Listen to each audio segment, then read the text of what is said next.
Where do we start with Trails in the Sky second chapter, the RPG many profess is their favorite of all time?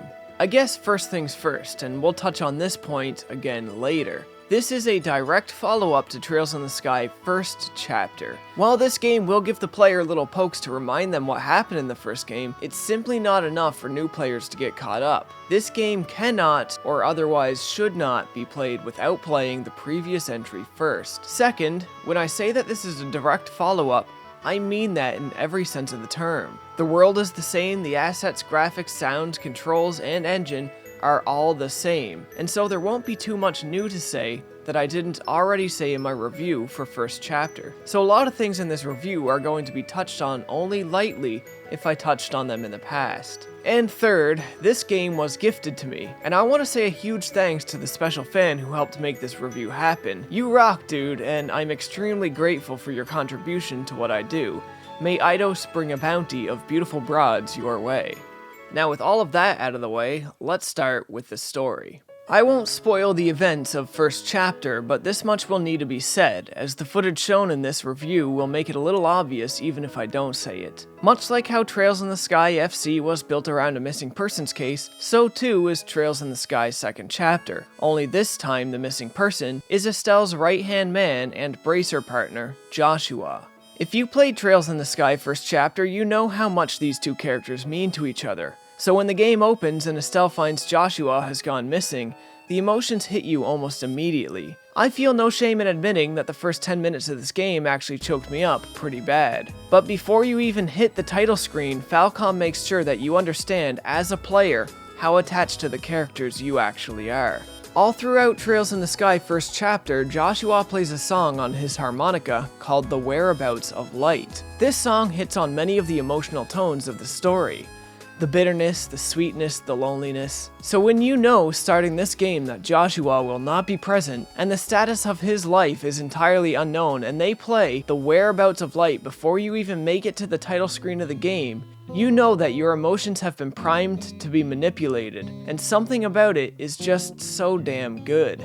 It's cruel in a way, but in a way I thoroughly appreciate. To my surprise, this story does not quite go the direction I had anticipated. Trails in the Sky first chapter was almost like 60 hours worth of exposition and world building that I thought would set the second game up to have a more traditional pace, but that didn't really happen. After Estelle grapples with the fact that Joshua is gone, she has no real leads to track him down, so she takes off to receive special training for her bracer work. After some time passes, she completes her training and rejoins the Bracer Guild, continuing her work. She begins taking jobs she thinks are tangentially related to Joshua's disappearance. These jobs involve the tracking down and uncovering of a secret organization of expertly trained individuals known as Ouroboros. Lucky for Estelle, Ouroboros is in the process of revealing themselves, as they have a devious plan that will garner the attention of the world at large. Unlucky for the world at large, Ouroboros has a devious plan that will garner their attention. And so the first 4 to 5 chapters of this 9-chapter game are built around this mission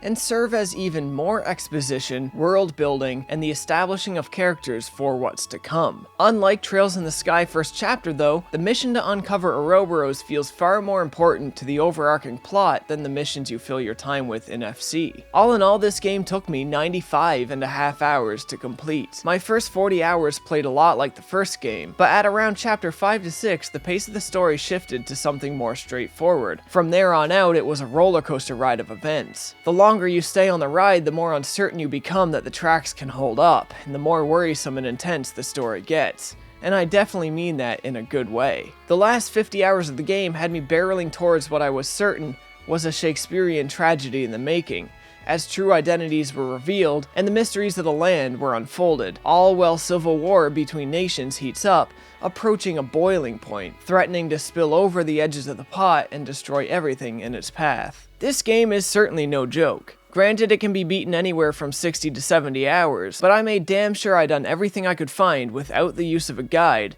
and it was no small feat. The side quests in this entry I felt were a big step up over the side quests in Trails in the Sky first chapter, with the recurring quest for Phantom Thief B being a big highlight. In nearly every chapter, Phantom Thief B will leave you a trail of breadcrumbs in the form of a series of riddles. Following this trail is not the easiest task in the world, and some of these riddles are real head-scratchers, but it's a fun mix-up to the general type of gameplay on offer. Fishing has also been made a little easier this time around, where now you simply select your rod, select your bait, pass a quick time event, and hope for the best. The game will also allow you to recover save data from first chapter, which will change a lot of NPC dialogue, based on whether or not you talked to them or done quests for them in the first game. The story this time around does not end on a cliffhanger. It has a more resolute ending with some loose strings left untied to help fund the third and final adventure in this trilogy.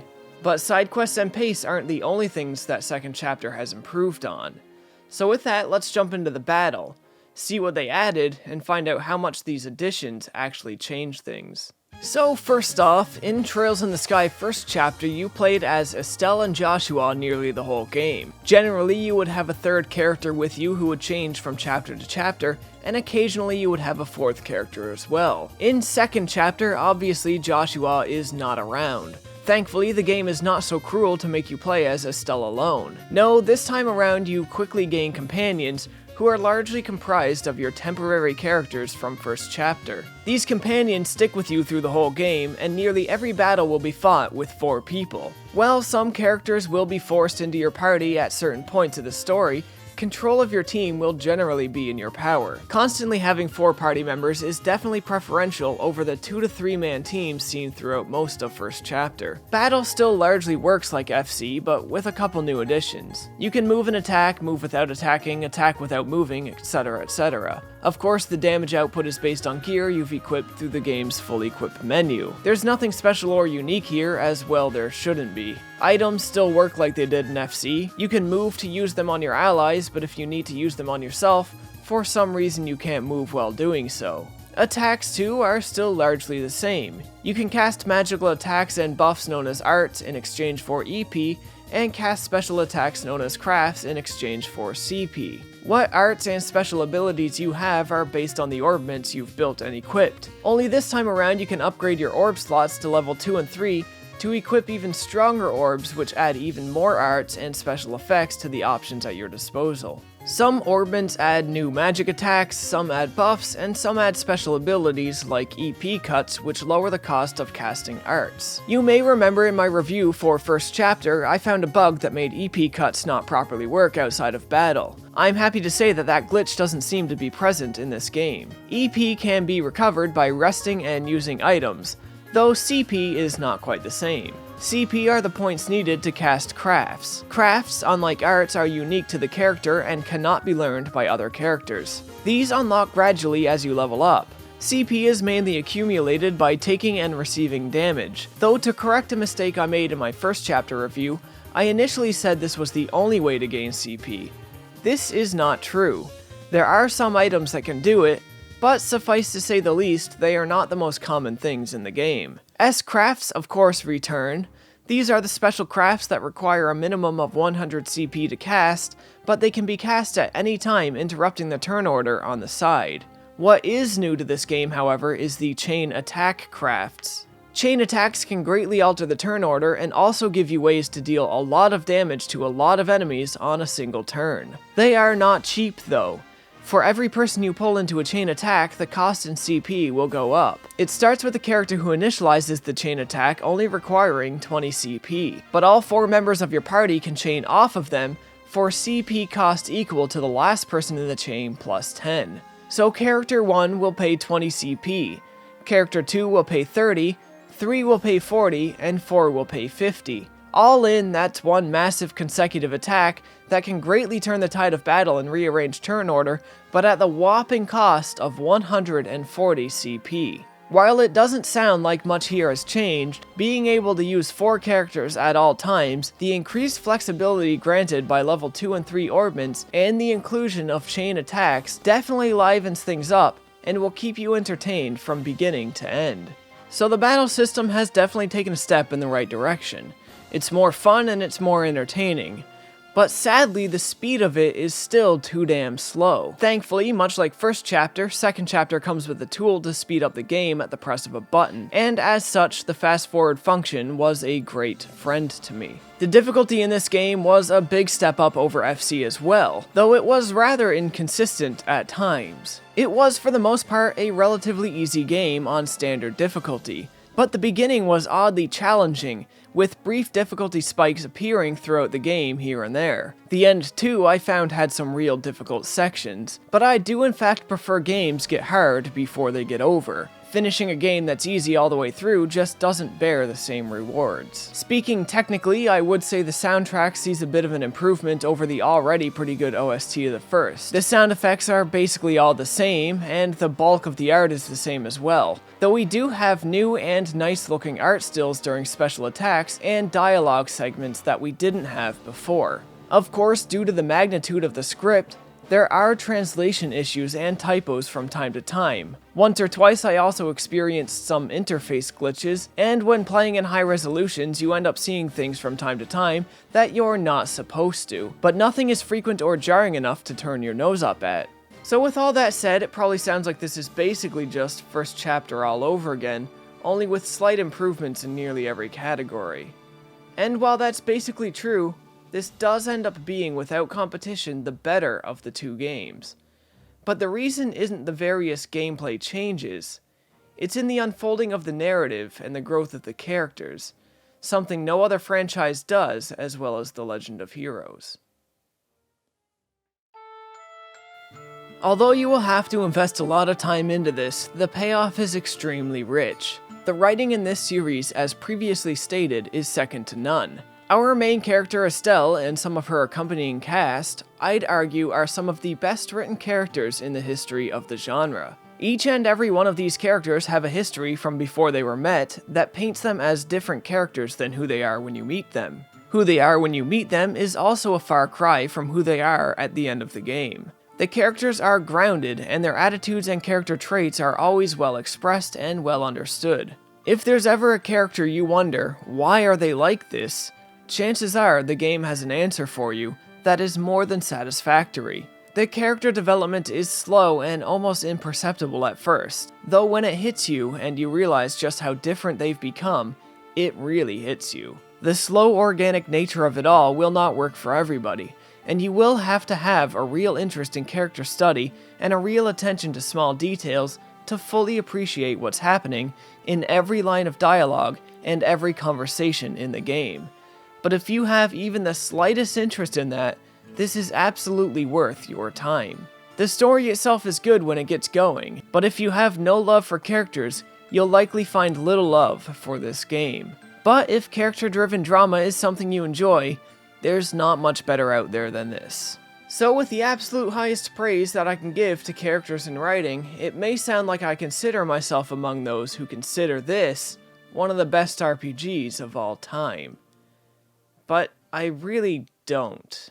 Now don't jump to freaking out just yet. Hear me out first, because I really want people to understand this, especially newcomers who may need this drilled into them. First Chapter, an amazing game on its own, is a little too limited in its mechanics and doesn't quite have enough bombastic moments to earn such accolades. What Second Chapter does best, it couldn't do at all without First Chapter before it. So as a single game, no. Second Chapter is not anywhere close to being one of the best RPGs ever made. It has a few pacing issues, combat can be slow and boring without the use of fast forwards, and the best parts of the writing don't have proper context when held apart from First Chapter. FC and SC together, however, that might be a slightly different story. Though the pacing issues and combat speed will always be a problem and hold it back from the highest possible accolades I could give it, it at least earns the highest accolades a series can have for its writing. So I may not consider these the best RPGs all around, but they're certainly going to be one of the best in terms of writing, and definitely one of the most memorable as a result. But if I give massive praise to Second Chapter for its characters and writing, it's because it sees further than anyone else by standing on the shoulders of a giant. Yet if you have never played First Chapter, then SC stands with its feet firmly on the ground, seeing little further than your average JRPG. It is not a self-contained, great, JRPG. When you hear people proclaim Trails in the Sky Second Chapter is one of the best RPGs they ever played, know that they say this only because they played First Chapter first. Really, Trails in the Sky First and Second Chapter should be considered as one full game. First Chapter and Second Chapter are not made to be singular experiences. So to anybody looking to play Second Chapter, heed my advice. Play FC first, so that you may stand on the shoulders of that giant and see further than any man has before. Do not attempt to skip FC to get to the good stuff, or you will lose the context for what makes this game so good. And it is good. Damn good. 95.5 hours without getting bored good. It's a time sink for sure, but it's damn worth it. No, don't mess with the lighting. Outside of this, folks, there's not much I can say that I didn't already say in the review for First Chapter, so I'm gonna leave it at this. If you guys like the video, you know the deal. Like, comment, subscribe. Links to socials are in the description.